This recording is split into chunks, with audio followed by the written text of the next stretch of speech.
Greetings, people who are probably smarter, wealthier, and healthier than I am, and people who want to make America literate again.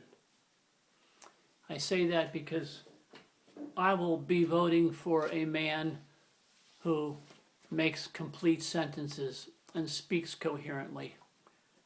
You know, that's important, or it used to be. Okay, in my last video, I presented a sentence.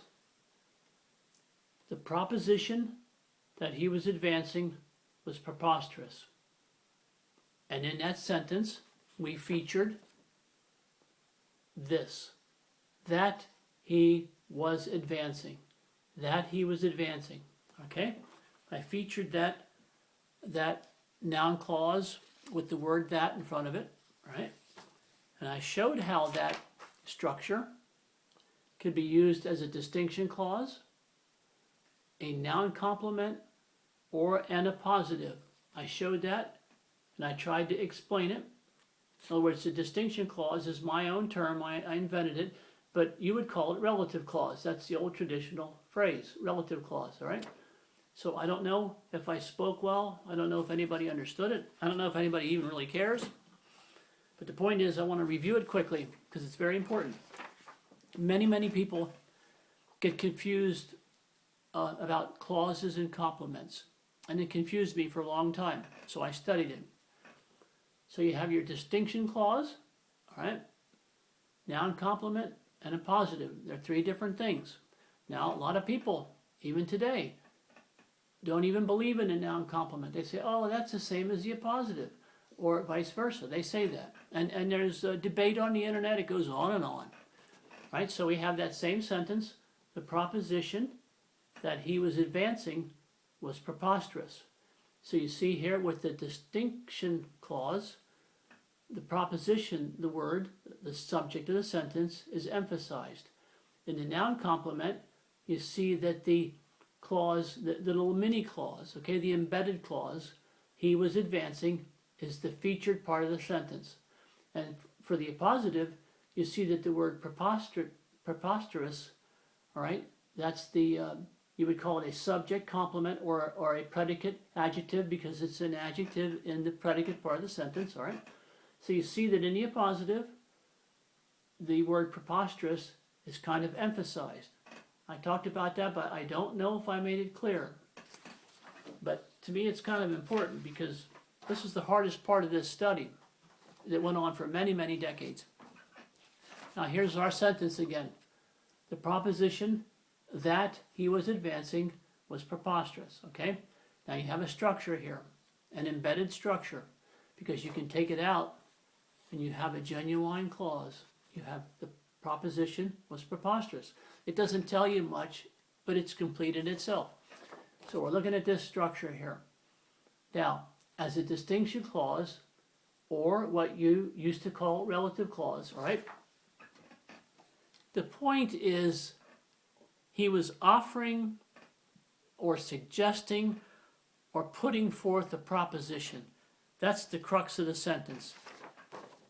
You see, in this sentence, with this functioning as a distinction clause, proposition is the key emphasized word. It's emphasized. It's the subject of the main sentence, all right? And it's also the object of your distinction clause. He was advancing proposition, object. He was advancing the object, the proposition. So you see here in this distinction clause, in this thing functioning as a distinction clause, right? You have proposition is emphasized, and you see that the clause is restrictive. There's no comma separating it from the rest of the sentence. So you know that the word proposition, all right, and this structure kind of go together and are kind of associated in some form. That's why sometimes I call this an associator.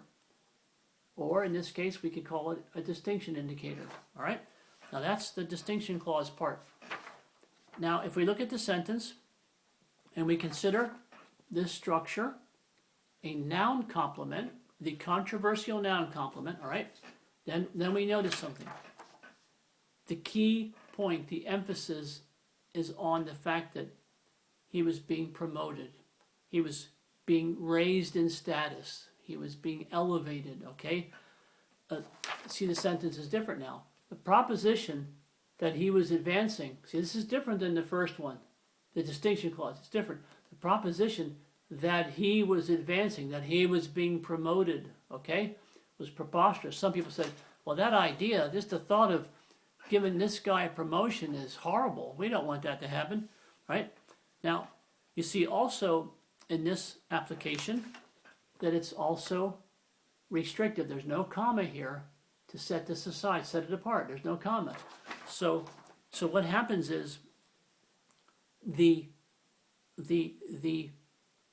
noun clause that he was advancing in its application is kind of completing the word proposition. It's kind of completing this thought, right? That's why it's different from distinction, slightly different, right? So see here, in this application is noun complement, the predicate, all right?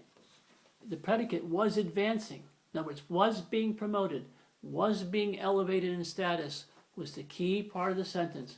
That's the key part of this sentence. It's restrictive, all right? There's no commas. And so that automatically, by the lack of commas, puts an emphasis on the he was advancing. And also, by the fact that there's no commas, all right, separating this, tells us that there might be more than one proposition. In other words, there was a proposition that he was being promoted, or there was a proposition that she was being promoted, or there was a proposition that they said, hey, we don't need any boss, we don't need any supervisor. So there was different propositions. There could have been different ones, all right? Now, in the application as a positive, all right, in the same sentences, but as an appositive, you would have a comma before this noun clause and a comma after, like I showed you in the previous video, okay? There would be a comma before and after that clause. Now, what do you have with the appositive in that case if you had your commas here, all right? Do I have a... No, I don't. What you have is, you have the subject, okay, the proposition restated.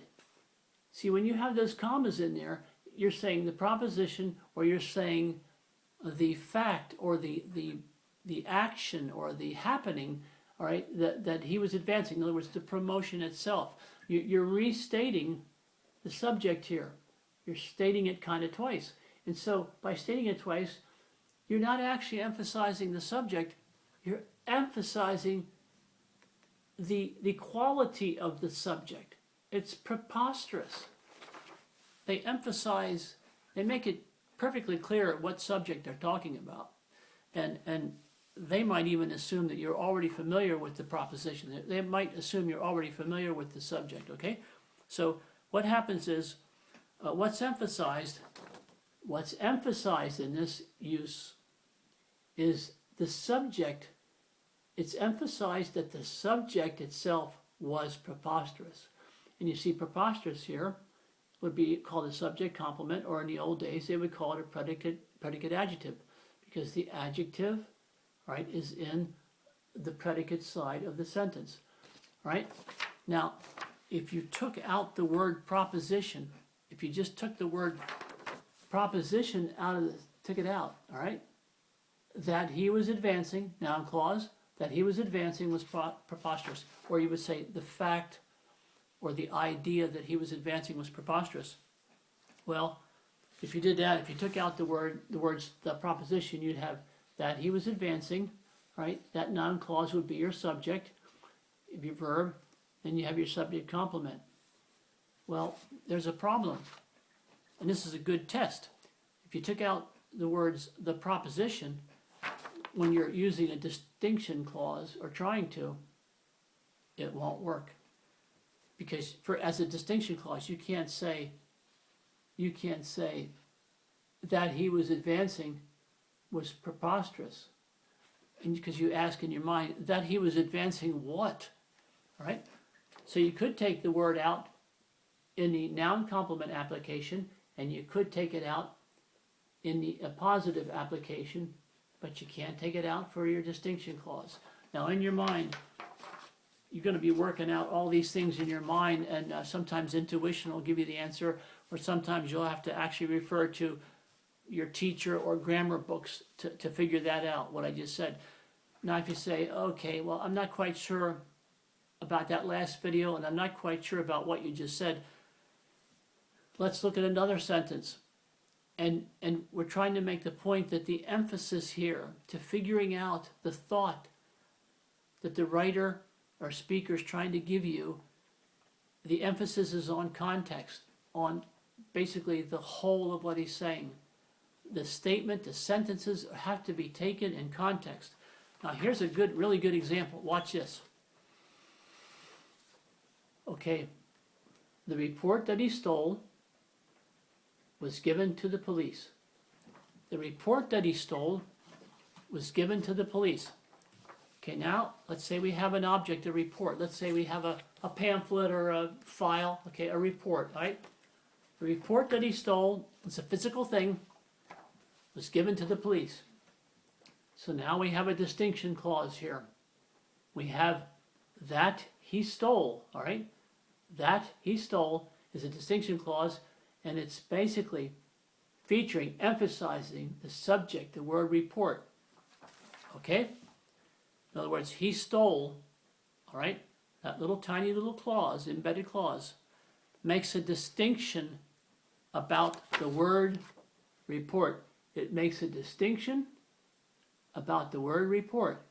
So the emphasis is on the subject of the sentence, the report that he stole. This thing that he stole, all right, was given to the police. Understand? Now that's important because when you move down here to noun complement, the emphasis is on he stole. The little tiny little embedded clause. The report that he stole was given to the police. As a noun clause, you're not talking about a thing, a physical thing, a report that he stole. You're talking about somebody reported the fact, the idea that he steals things. You see? The report that he stole, let's say the report that he stole money every time you turn your back was given to the police. See, the report, somebody told police, it says every time we leave work and he stays behind, he steals money. You see, the report that he stole something, or he's in the process of doing it all the time. The report that he stole all the time, or whenever he could, was given to the police. In other words, somebody went to the police and said, hey, every time we turn our back, this guy's stealing something. See, it's a noun complement. We have a total different meaning, and the meaning is based on the context of what we're talking about. Okay, do you understand that? Now, you have the appositive. Same sentence, only with the appositive, you'll have the report, comma, that he stole, comma. All right, just imagine that, the commas. The report, comma, that he stole, comma, was given to the police. So now, once again, just like in yesterday's video example, the subject is being renamed. In other words, we're given report, all right, and in other words, that he stole, the noun clause now is basically saying it's a notification of his stealing. The report that he stole stuff every time you turned your back, all right, the notification. So your subject's being renamed or restated twice, and that throws emphasis on was given to the police. In other words, this whole thing that we discovered, we handed it over to the police. The police received a report of his habit of stealing, his natural inclination to steal. Okay, I know that sounds a little weird, but I'm just trying to show that the same sentence or the same clauses can be used, the very same words can be used in 3 different ways in certain weird situations but it's those weird situations that will help you fully understand the difference between the three types of clauses or phrases. All right? And that's it. Thanks for being really, really patient, and we'll come back with God knows what. Good night.